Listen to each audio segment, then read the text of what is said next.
আসসালামু আলাইকুম আমার প্রিয় এসএসসি 2025 সালের শিক্ষার্থী বন্ধুরা, আশা করছি আল্লাহর অশেষ রহমতে আপনারা সবাই অনেক বেশি ভালো আছেন। তো আজকে 15 তারিখ, আজ থেকে আপনাদের এসএসসি ফাইনাল প্রিপারেশন শুরু হলো। আমার টার্গেট স্কুল পরীক্ষা নয়, আমার টার্গেট আপনাদের বোর্ড পরীক্ষা। আপনাদের আমার প্ল্যানটা বলে দিচ্ছি। বোর্ড পরীক্ষার আগে 4 মাসে আগে আমি 2বার বই শেষ করব। অর্থাৎ আপনাদের এখন 4 মাসের মধ্যে বই শেষ করে দিব একবার, প্লাস আপনাদের টেস্ট পেপার সলভ হবে একবার, ফাইনালি আবার বোর্ড পরীক্ষার শেষ মুহূর্তে রিভিশন হবে, প্লাস ইম্পর্টেন্ট কোশ্চেন দিব, সাজেশন দিব, যেটা আমি এসএসসি 2024 সালে করেছি। ঠিক একইভাবে এসএসসি 2025 ব্যাচটাও সাজাবো। তো আমি ক্লাস নেব কিসে, আগে এই বিষয়টা ক্লিয়ার করি। আপনি যেভাবে বুঝবেন, একজন স্টুডেন্টকে যেভাবে বোঝানোর জন্য ক্লাস নেওয়া প্রয়োজন, আমি ঠিক সেইভাবেই ক্লাসগুলো নিব। অর্থাৎ যেটা বুঝবেন আপনি কম্পিউটার স্ক্রিনে, আমি কম্পিউটার স্ক্রিনে বোঝাবো। যেটা বুঝবেন আপনি লাইভ বোর্ডে, আমি লাইভ বোর্ডে বুঝাবো। যেটা বুঝবেন আপনি বই খাতা কলমে, সেটা বই খাতা কলমে বুঝাবো। এখন কোশ্চেন হচ্ছে, ভাই আমি কোন রিলেটেড কাজ বুঝবো? যেমন আমি কম্পিউটার স্ক্রিনে এবং লাইভ হোয়াইট বোর্ডে জীবনেও আপনাকে জ্যামিতি বুঝাতে পারবো না। কেন বুঝাতে পারবো না আমি বলি।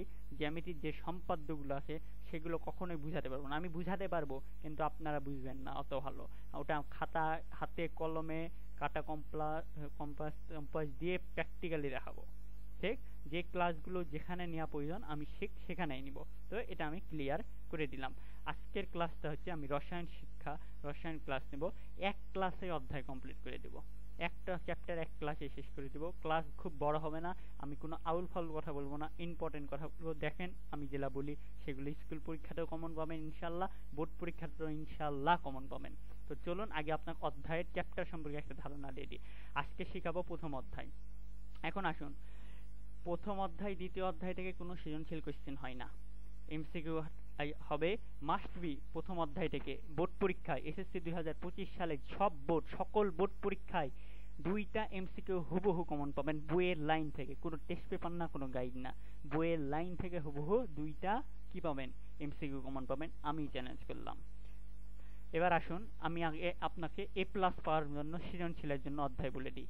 3, 4, 5, 3, 4, 5 এই 3টা অধ্যায় থেকে 4টা সৃজনশীল কমন পাবেন। ষষ্ঠ অধ্যায় থেকে একটা মাস্ট বি কমন থাকবেই। সপ্তম আর অষ্টম মিলে একটা কমন আইবে। এবার আসুন 11 আর 12, 11 থেকে তো 2টা সৃজনশীল দিবেই, আর 11 থেকে যদি একটা সৃজনশীল দেয় তাহলে 11 একটা গোটা দিবে, আর আরেকটা দিবে 10 আর 12 মিলে। আর নবম অধ্যায় থেকে আসবে ক খ রিলেটেড প্রশ্ন, মাঝে মাঝে গ নাম্বারও দেয়, তবে ক খ রিলেটেড প্রশ্ন আসে। এখন আসেন আপনি রসায়নে এ প্লাস পাবেন কোনগুলো অধ্যায় বললে। আমি চ্যালেঞ্জ তাকে বলে দিলাম, ভাই আপনার স্কুল পরীক্ষা হোক আর বোর্ড পরীক্ষা হোক, 3, 4, 5 তৃতীয় চতুর্থ পঞ্চম 11 আর 12 এই 5টা অধ্যায় যদি আপনি ভালো করে কিছু না বুঝেন, বইয়ের লাইন যদি মুখস্থ করে যান, আপনি এ প্লাস পাবেন। সেটা আমি বলে দিব। বুঝবেন তো অবশ্যই, বুঝানোর দায়িত্ব আমার, কিন্তু আমি বলে দিলাম, লিখে দিলাম আপনাদের। 3, 4, 5 আর 11 আর 12 এই 5টা অধ্যায় পড়ে যান, আপনার কিচ্ছু পড়া লাগবে না, গোটা অধ্যায় পড়া লাগবে না, আপনি এ প্লাস পাবেন। সেটা আমি গ্যারান্টি, কারণ আমি এসএসসি 2024 সালে ক্লাস নিয়েছি। আমি যে রিলেটেড সাজেশন দিয়েছি ওই রিলেটেড কোশ্চেন এসেছে, সেটা আপনারাও প্রমাণ পাবেন। আপনাদের টেস্ট পরীক্ষার আগে আমিও কিছু সাজেশন দিব। স্কুল পরীক্ষায় কমন পড়ুক না পড়ুক, বোর্ড পরীক্ষায় কমন পাবেন ইনশাল্লাহ। সেটা দেখেন আমি কি ক্লাস নিই। তো আজকের ক্লাসটা নিব প্রথম অধ্যায়ের। আমি কিছু ইম্পর্টেন্ট লাইনগুলো বলে দিব, যে প্রথম অধ্যায় থেকে এমসিকিউ আমি কিছু সমাধান করাবো। তো চলুন, প্রথম অধ্যায়ের সবচেয়ে বেশি গুরুত্বপূর্ণ ক নাম্বারে প্রশ্ন দিবেই। এখানে তো বিজ্ঞানী রিলেটেড প্রশ্ন। তো এই যে এটা অনেক সময় ক নাম্বারে চলে আসবে, কাঁচা আমে টক কিন্তু পাকা আম মিষ্টি কেন, কোন অ্যাসিড গুলো থাকে নাম বললো, লিখো, এসব প্রশ্ন থাকবেই। ক নাম্বারও থাকতে পারে, এমসিকিউ থাকতে পারে, তবে এটা এমসিকিউর জন্য বেশি গুরুত্বপূর্ণ। এই শখটা এটা পড়ে নেবেন আপনারা, আমার যেটা বোঝানোর প্রয়োজন সেটা বুঝাই দিব, আর এটাও হালকা পাতলা পড়ে নেবেন। আপাতত এইখানে প্রথম অধ্যায় এই রিলেটেড ছাড়া কোনো প্রশ্ন নাই। এখন আসুন এমসিকিউ। এখানে আমি 70টা গুরুত্বপূর্ণ শর্ট কোশ্চেন নিয়ে এসেছি প্রথম অধ্যায়ে। এই 70টা শর্ট কোশ্চেন যদি আপনারা পড়েন, ইনশাল্লাহ এটা থেকে হুবহু কমন পাবেন, হুবহু কমন পাবেন। আপনার স্কুল পরীক্ষা হোক বোর্ড পরীক্ষা হোক, এখান থেকেই কমন পাবেন। তো চলুন আমি আর দেরি করবো না, এখন ক্লাস নেওয়া শুরু করি। তো রসায়ন দেখেন, আমি এলা পিডিএফও দিয়ে দিব, আপনারা টেনশন নিয়েন না। বিজ্ঞানের একটি শাখার নাম কি, কোশ্চেন আসতে পারে, প্রকৃত বিজ্ঞান। বিজ্ঞানের একটি শাখা হলো প্রকৃত বিজ্ঞান, এটা এমসিকিউ কোশ্চেন আসবে। আবার দেখেন পদার্থের গঠন, পদার্থের ধর্ম এবং পদার্থের পরিবর্তন নিয়ে আলোচনা করা হয় কিন্তু রসায়নে। এই রিলেটেড কোশ্চেন আসতে পারে, এটা অনুধাবনমূলক একটা কোশ্চেন দিতে পারে। উচ্চতর দক্ষতা, রসায়নে আমরা কোন শাখা নিয়ে আলোচনা করি? এসএসসিতে মাস্ট বি এটা থেকে দুটা এমসিকিউ কমন পাবেন, তো সেই রিলেটেড পড়াশোনা করছি। এখন আসেন, প্রাচীন রসায়ন বিদ্যার সূচনা হয় কিসে? এটা হচ্ছে মিশ্র ধাতবে। এবার 4 নম্বর দেখেন, প্রাগৈতিহাসিক যুগ থেকে এই পর্যন্ত পাওয়া তথ্য অনুযায়ী প্রথম ব্যবহৃত ধাতু কোনটি? সোনা। স্বল্প মূল্যের ধাতু থেকে সোনা তৈরি করতে চেয়েছিল কোন দেশটা? আরবের মুসলিম দার্শনিকগণ। ঠিক আছে। সর্বপ্রথম গবেষণাগারে রসায়নের গবেষণা করেন কি? জুবাইর ইবনে হাইয়ান। এটা খুবই গুরুত্বপূর্ণ, মাস্ট বি। এসএসসি 2024 সালে রাজশাহী বোর্ড, এসএসসি 2024 সাল রাজশাহী বোর্ডে এই কোশ্চেনটা আসছে, আপনি একটু খেয়াল করলেই দেখতে পারবেন। প্রাকৃতিক গ্যাসে প্রধানত কি থাকে? মিথেন থাকে, এটা মাস্ট বি ক নম্বরের প্রশ্ন, এটা 11 অধ্যায়ের সঙ্গে রিলেটেড প্রশ্ন। কয়লায় রয়েছে কি? কার্বন। প্রথম ব্যবহৃত ধাতু কোনটি? সোনা। খ্রিস্টপূর্ব 3500 অব্দের দিক থেকে তৈরি হয়েছিল বোনস, এটা খুবই গুরুত্বপূর্ণ। আমি কোনো এখানে আউল ফাউল প্রশ্ন আনিনি, সবগুলো ইম্পর্টেন্ট। অ্যাটমের ধারণা সর্বপ্রথম ডেন গ্রিক দার্শনিক কে? ডেমোক্রিটাস। আর আরবি শব্দ হলো কিমিয়া থেকে এসেছে আলকেমি। তারপরে দেখুন, মধ্যযুগীয় রসায়ন চর্চাকে কি বলা হয়? আলকেমি বলা হয়। মানে মধ্যযুগে যে রসায়ন আমরা চর্চা করি তাকে বলা হয় আলকেমি। আধুনিক রসায়নের জনক অ্যান্টি ল্যাভোইসিয়ে। কেরোসিন এবং প্রাকৃতিক গ্যাস মোমের মূল উপাদান হাইড্রোকার্বন, এটাও 11 অধ্যায় রিলেটেড প্রশ্ন। পেটের অ্যাসিডিটি নিরাময়ের জন্য সেবন করা হয় অ্যান্টাসিড। কাঁচা আম টক, কারণ কাঁচা আম অবস্থায় আমে থাকে জৈব অ্যাসিড। এই যে আমি কেবলই বলেছি ভাই, কেবলই বলেছি, ওই শখ থেকে একটা এমসিকিউ থাকবে, দেখেন বইয়ের হুবহু লাইন, ওই শখের বইয়ের হুবহু লাইন। কাঁচা আমে টক, আবার পাকা আম, এখানে পাকা অবস্থায় আম থাকে কি? জৈব অ্যাসিড থাকে। তো বুঝছেন, এইরকম কিন্তু কোশ্চেন আপনাদের আসতে পারে। এখন আসুন আপনাদের আমি একটা কোশ্চেন ক্লিয়ার করি। আমাদের এই ডিলিজেন্ট স্কুলে সব রিলেটেড ক্লাস হয়, অর্থাৎ আপনারা যারা আমার হোয়াটসঅ্যাপ গ্রুপে আছেন তারা তো হোয়াটসঅ্যাপ গ্রুপে আমার ক্লাসের লিঙ্ক পেয়ে যাচ্ছেন, আর যারা কোনো গ্রুপে জয়েন নাই, ডাইরেক্ট আমার এই ভিডিও ক্লিক করে দেখছেন, এই ভিডিওর ডিসক্রিপশন বক্সে হোয়াটসঅ্যাপ গ্রুপ দিয়ে দেওয়া হলো লিঙ্ক, ওখানে জয়েন হয়ে যাবেন। কারণ আমাদের এখানে 4-5 ধরনের প্যাটার্নে ক্লাস নেওয়া হয়। আমরা 3 জন মিলে এই ডিলিজেন্ট স্কুলটা পরিচালনা করি। এখানে বড়দেরও ক্লাস নেওয়া হয়, যারা চাকরিজীবী আছেন তাদেরও, আরও আমার থেকে সিনিয়র ভাইয়ারাও ক্লাস নেয়, প্লাস যারা কম্পিউটার প্লাস স্পোকেন শেখায় তারাও কিন্তু ক্লাস নেন। তো এখানে আমার ইউটিউবের চ্যানেলে আপনাদের এসএসসি 25-এর ব্যাচটা ইউটিউব চ্যানেলে ঢুকে প্লে লিস্ট দেখবেন, প্লে লিস্ট আকারে সাজানো আছে 24 সালের ভিডিওগুলো। আর 25 সালের আপডেট ভিডিও আপনারা হোয়াটসঅ্যাপ গ্রুপে পাবেন, ফেসবুক গ্রুপে পাবেন, সেটা আমি দিয়েই দিব, টেনশন নেওয়ার দরকার নাই। তো বুঝলেন, আমাদের এখানে সবগুলো এডুকেশনাল মূলক আগানো হয়, তো এখানে অলওয়েজ সব রিলেটেড ভিডিও থাকে। তো কোনো সমস্যা হলে আমাকে অবশ্যই জানাবেন। তো চলুন এরপর পরবর্তী টপিক চলে যাই। পরবর্তী, রসায়নের পরিধি বা ক্ষেত্রফল কি? রাসায়নিক সার উৎপাদন করা হয় শিল্প, কলকারখানা, রাসায়নিক বিক্রিয়ার মাধ্যমে। তারপর রাসায়নিক সারের প্রধান উপাদান কার্বন, নাইট্রোজেন, অক্সিজেন এবং ফসফরাস। তারপরে দেখুন, নিঃশ্বাসে গৃহীত বায়ুতে থাকে কি? অক্সিজেন। মানব দেহের খাদ্য উপাদানের সাথে বিক্রিয়া করে শক্তি উৎপাদন করে কোনটি? অক্সিজেন। জীবের শরীরে বেশিরভাগই পানি। খাবারের সাথে থাকে ক্যালসিয়াম এবং ম্যাগনেসিয়াম লবণ। কাগজের প্রধান উপাদান cellulose. Nitrogen, oxygen, carbon, phosphorus, calcium, magnesium, potassium উদ্ভিদের প্রয়োজনীয় উপাদান। এখন মানব দেহের দ্রাবক হিসেবে কাজ করে পানি। বাঁশ, আখের ছোবর প্রচুর পরিমাণে থাকে কিন্তু সেলুলোজ। আর তারপরে আসা হচ্ছে মানব দেহ থেকে বিষাক্ত পদার্থ বের করে দেয় কে? পানি। আর উদ্ভিদ পুষ্টি উপাদান সরবরাহ করে কোথা থেকে? সার থেকে কিন্তু। তারপরে দেখুন, সালোক সংশ্লেষণ প্রক্রিয়ায় উদ্ভিদ উৎপাদন করে গ্লুকোজ। পানি দেহে গৃহীত প্রোটিন জাতীয় খাবার ভেঙে পরিণত হয় অ্যামাইনো অ্যাসিডে। বিদ্যুৎ, চৌম্বক এবং বিভিন্ন ইলেকট্রনিকের তত্ত্ব আওতাভুক্ত কোথায় থাকে? পদার্থবিজ্ঞানে। বৈদ্যুতিক উৎপাদনের জন্য অনবায়নযোগ্য প্রচলিত শক্তির উৎস কোনটি? জীবাশ্ম জ্বালানি। এরপর আসুন দেখুন, রাসায়নিক পদার্থ তৈরি হয় কি দিয়ে? জীবাশ্ম দিয়ে। পদার্থ বিজ্ঞানের উপর নির্ভরশীল ভৌত রসায়ন। তেল, গ্যাস, কয়লা, দহন তাপ থেকে উৎপন্ন হয় বিদ্যুৎ। তারপর দেখুন, বিদ্যুতের জন্য ব্যবহৃত ব্যাটারি কি? রসায়নের অবদান।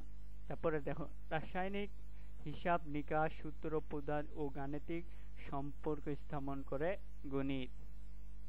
তো এই প্রথম অধ্যায়টা কিন্তু আপনাদের ইতিহাস রিলেটেড প্রশ্ন। তো এটা অনেকে পড়ে না, কিন্তু 2টা এমসিকিউ আমরা কেন হারাবো? মাত্র 70টা জ্ঞানমূলক প্রশ্ন যদি পড়েন আপনি হুবহু 2টা এমসিকিউ কমন পাবেন এর মধ্যে থেকেই। তো পড়লে তো সমস্যা নাই না, তো পড়ে ফেলেন।